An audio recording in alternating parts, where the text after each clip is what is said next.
Recently union sports ministry ने 4 sports person के नाम अनाउंस किए जिन्हें मेजर ध्यानचंद खेल रत्न अवार्ड्स 2024 से सम्मानित किया जाएगा। तो आज की हमारी ये वीडियो डेडिकेटेड है ऐसे ही अवार्ड्स के बारे में जो दिए जाते हैं for exceptional performances in different fields. तो स्वागत है आपका हमारे चैनल बियॉन्ड द टेल्स में, और चलिए समझते हैं इन अवार्ड्स को बहुत ही सिंपल लैंग्वेज में।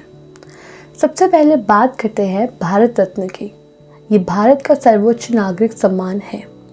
1954 में शुरू किया गया ये अवार्ड जाति, व्यवसाय, पद या लिंग के भेदभाव के बिना असाधारण सेवा के प्रदर्शन के सम्मान में दिया जाता है। ये अवार्ड मूल रूप से कला, साहित्य, विज्ञान और सार्वजनिक सेवाओं में उपलब्धियों तक सीमित था, लेकिन भारत सरकार ने दिसंबर 2011 में मानव प्रयास के किसी भी क्षेत्र को शामिल करने के लिए इसके क्राइटेरिया को एक्सपेंड किया। पुरस्कार के लिए सिफारिशें प्रधानमंत्री द्वारा राष्ट्रपति को की जाती हैं। विनर्स को राष्ट्रपति द्वारा साइंड एक सर्टिफिकेट और एक पीपल के पत्ते के आकार का मेडल मिलता है। ये सम्मान पाने वालों में कई महान लोग शामिल हैं, जैसे कि डॉक्टर सर्वपल्ली राधाकृष्णन, सीवी रमन और सचिन तेंदुलकर जैसे महान नाम शामिल हैं। भारत रत्न पाने वाले लोगों को कई इंपॉर्टेंट गवर्नमेंट फंक्शंस में मुख्य अतिथि के रूप में इनवाइट किया जाता है। उन्हें एक डिप्लोमेटिक पासपोर्ट प्रोवाइड किया जाता है। अगर भारत रत्न अवॉर्डी का निधन हो जाता है तो उन्हें राजकीय सम्मान के साथ अंतिम विदाई दी जाती है, जैसे उनके शव का तिरंगे में लपेटे जाना और उन्हें तोपों की सलामी दी जाना। अब बात करते हैं पद्म अवार्ड्स की। ये अवार्ड्स भी भारत रत्न की तरह 1954 में इनिशिएट किए गए, जिसमें 3 लेवल्स थे, फर्स्ट, सेकंड एंड थर्ड, जिसे बाद में बदलकर 3 अलग नाम दिए गए, पद्म विभूषण, पद्म भूषण और पद्मश्री। ये awards arts, education, industry, literature, science, acting, medicine, social service and public affairs में एक्सेप्शनल सर्विसेज के लिए दिए जाते हैं। पद्म विभूषण ये दूसरा सबसे बड़ा नागरिक सम्मान है जो असाधारण और विशिष्ट सेवा के लिए दिया जाता है, that is exceptional and distinguished service. Padma Bhushan ये तीसरा सबसे बड़ा नागरिक सम्मान है जो उच्च क्रम की सेवा के लिए दिया जाता है, means distinguished service of a higher order. Padma Shri ये चौथा सबसे बड़ा नागरिक सम्मान है जो किसी भी क्षेत्र में उत्कृष्ट योगदान के लिए दिया जाता है, यानी कि डिस्टिंग्विश्ड सर्विस। ऐसे अवार्ड्स पाने वाले लोगों को स्टेट नेशनल लेवल पर होने वाले इवेंट्स में शामिल किया जाता है एज अ स्पेशल गेस्ट। ऐसे फंक्शंस में इन्हें स्पेशल सीट्स अलॉट की जाती हैं। पद्म भूषण अवॉर्डी के निधन पर उन्हें राजकीय सम्मान के साथ अंतिम विदाई दी जाती है। हालांकि इस अवार्ड के तहत कोई मॉनेटरी अमाउंट इंक्लूड नहीं होता है, बट इन अवॉर्डीज को एयर या रेलवे ट्रैवल के दौरान प्रायोरिटी दी जाती है। अब समझते हैं खेल रत्न अवार्ड्स को।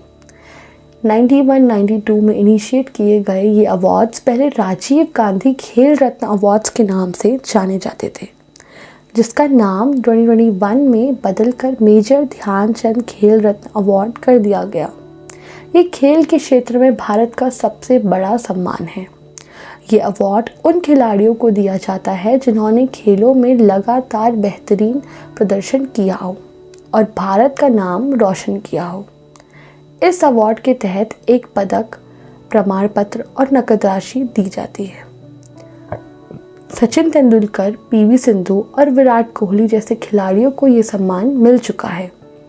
और लेटेस्ट ये अवार्ड्स अनाउंस किए गए हैं chess world champion D Gukesh, hockey team captain Harmanpreet Singh, Paralympic gold medalist Praveen Kumar and हमारे Olympic double medal winning shooter Manu Bhaker के लिए। मेजर ध्यानचंद खेल अवार्ड के अंतर्गत प्लेयर को एक मेडल, सर्टिफिकेट और 25 लाख का कैश अमाउंट दिया जाता है।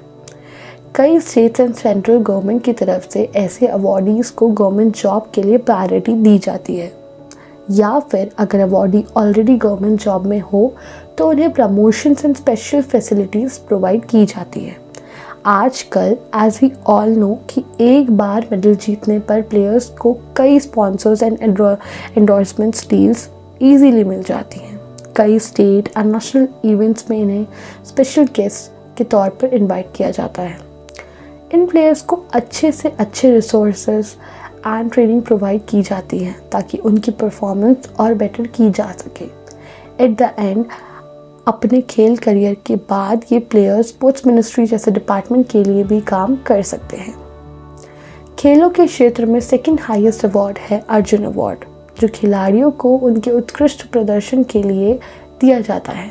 मेजर ध्यानचंद खेल रत्न अवार्ड्स से पहले अर्जुन अवार्ड्स ही फर्स्ट हाईएस्ट अवार्ड्स थे स्पोर्ट्स फील्ड में। अर्जुन अवार्डी को एक bronze medal, certificate and 15 lakh का कैश अमाउंट दिया जाता है। साथ ही नेशनल एंड स्टेट लेवल पर होने वाले कई इवेंट्स पर इन्हें स्पेशल गेस्ट के तौर पर इनवाइट भी किया जाता है। अब बात करते हैं गैलेंट्री अवार्ड्स की। भारत में गैलेंट्री अवार्ड्स इन बहादुर सैनिकों और नागरिकों को सम्मानित करने के लिए दिए जाते हैं जिन्होंने युद्ध या शांति के समय असाधारण वीरता और साहस का प्रदर्शन किया है। इन अवार्ड्स का इतिहास भारतीय स्वतंत्रता संग्राम के दौरान शुरू हुआ, जब बहादुरी और बलिदान को मान्यता देने की ज़रूरत महसूस की गई। गैलेंट्री अवार्ड्स का उद्देश्य देश के लिए अपने प्राणों की आहुति देने वालों को सम्मानित करना है। भारत में गैलेंट्री अवार्ड्स की स्थापना 1947 में स्वतंत्रता के बाद हुई। ये अवार्ड्स देश की रक्षा में अपनी जान की परवाह किए बिना वीरता का प्रदर्शन करने वालों को दिया जाता है। गैलेंट्री अवार्ड्स की 2 कैटेगरीज हैं। पहला है युद्धकालीन गैलेंट्री अवार्ड्स, जैसे कि परमवीर चक्र। ये भारत का सर्वोच्च सैन्य सम्मान है। इसे युद्ध के मैदान में असाधारण वीरता और साहस के लिए दिया जाता है। इस सम्मान को पहली बार 1947-48 के भारत पाकिस्तान युद्ध के दौरान मेजर सोमनाथ शर्मा को मरणोपरांत प्रदान किया गया था। विजेता को मेडल, प्रमाण पत्र और नकद इनाम दिया जाता है। महावीर चक्र ये दूसरा सबसे बड़ा युद्धकालीन सम्मान है। इसे युद्ध के समय असाधारण वीरता और बलिदान के लिए दिया जाता है। वीर चक्र ये तीसरा सबसे बड़ा युद्धकालीन सम्मान है। इसे युद्ध के समय वीरता के अद्भुत प्रदर्शन के लिए दिया जाता है। दूसरा है शांतिकालीन गैलेंट्री अवार्ड्स, जैसे कि अशोक चक्र। ये शांतिकालीन सर्वोच्च वीरता सम्मान है। इसे सेना या नागरिकों को शांति के समय असाधारण साहस दिखाने के लिए दिया जाता है। इसे 1947 में स्थापित किया गया था। कीर्ति चक्र ये अशोक चक्र के बाद दूसरा सबसे बड़ा शांतिकालीन गैलेंट्री अवार्ड है। इसे साहस और बलिदान के लिए प्रदान किया जाता है। शौर्य चक्र ये तीसरा सबसे बड़ा शांतिकालीन सम्मान है। इसे संकट के समय साहस और बहादुरी दिखाने के लिए दिया जाता है।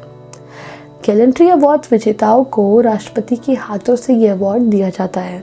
इन्हें गणतंत्र दिवस के दौरान आयोजित समारोह में सम्मानित किया जाता है। कई बार ये अवार्ड्स मरणोपरांत दिए जाते हैं, जहां विजेताओं के परिवार को ये सम्मान प्रदान किया जाता है। इन अवार्ड्स के साथ नकद इनाम, पेंशन में वृद्धि और सरकारी नौकरी में प्राथमिकता दी जाती है।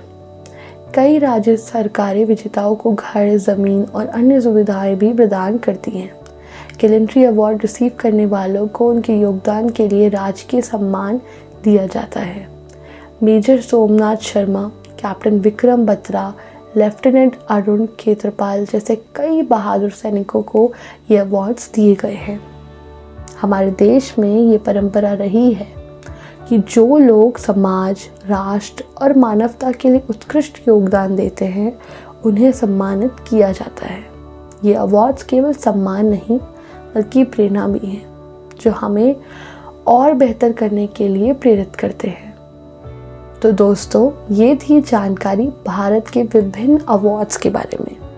अगर आपको ये वीडियो पसंद आई हो तो इसे लाइक करें, शेयर करें और हमारे चैनल बियॉन्ड द टेल्स को सब्सक्राइब करें। कमेंट्स में हमें बताएं कि कौन सा अवार्ड आपको सबसे ज़्यादा प्रेरणादायक लगा। धन्यवाद।